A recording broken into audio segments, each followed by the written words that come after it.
Alright, so here I have the PTZ. Actually, I have exported video from the PTZ camera, and I'm doing 3 megapixel at 30 frames per second for this example. So you're going to need the 4A320-PTZIR for this. We'll get to the 1080p 2 megapixel here in a second, but after hooking this camera up, I mean, I'm very impressed with the image quality on this camera. Honestly, I've really never seen video quality this good out of a PTZ before. 3 megapixel on a PTZ is kind of rare.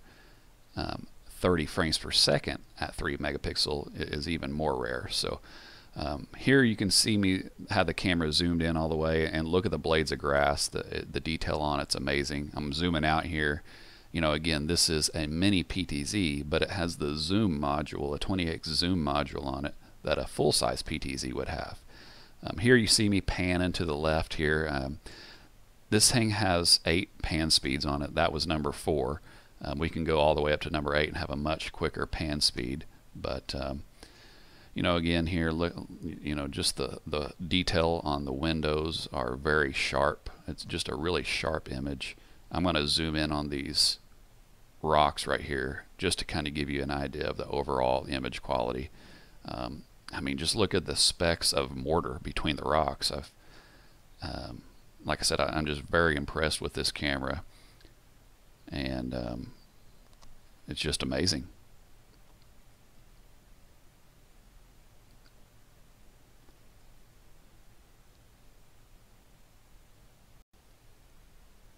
Alrighty, so here I have the video in 2 megapixel, which is also known as 1080p video. So you can do this on both cameras, the 4A220 and the 4A320.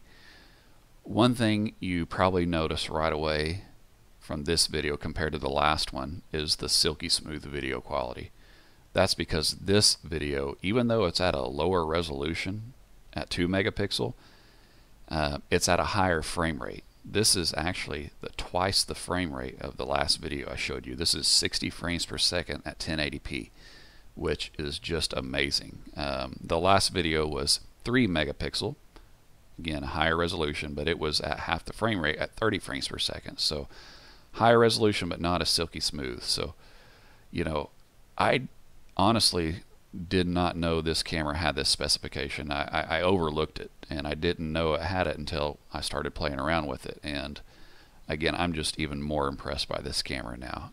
60 frames per second, as you can see, is a really nice feature. It just makes the video quality super silky smooth, and even more impressed by this camera now. So but as you can see, the pan speed's a little quicker on this video. It's I think it's at setting number 7 as opposed to what the last one was at, number 5. So a little quicker pan speed, but again, that silky smooth 60 frames per second sure is impressive.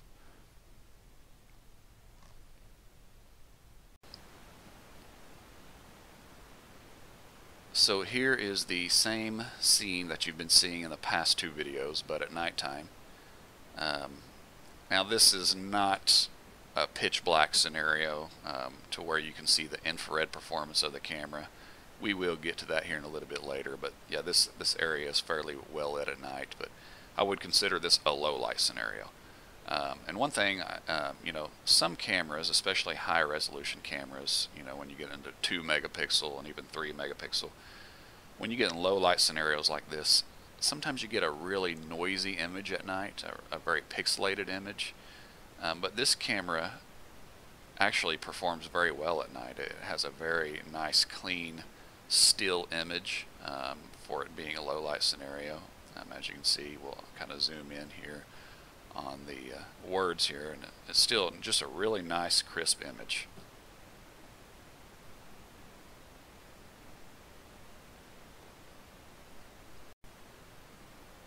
So the last video that you saw, you know, obviously didn't give you a good idea of what this camera can do in a pitch black scenario. So I had to bring this camera out to my house, which we kind of live out in the boonies.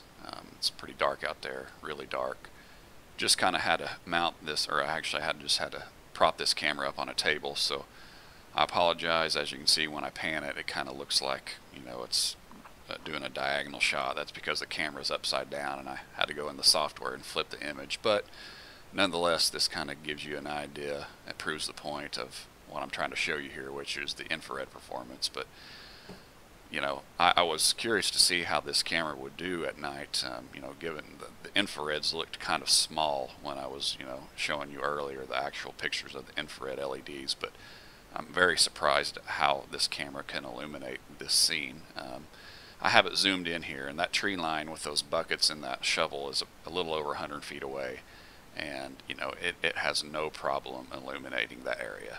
And keep in mind, there are no lights or anything out there. This is the only illumination provided is by this invisible infrared light that this camera is displaying here. And even when I have it zoomed out like I do right there, it really has a really nice wide infrared dispersed shot. Sometimes those cameras can really do like a spotlight effect. Not this one. I mean, even at its widest shot, it really, you know, illuminates the whole view of the camera, which is very impressive.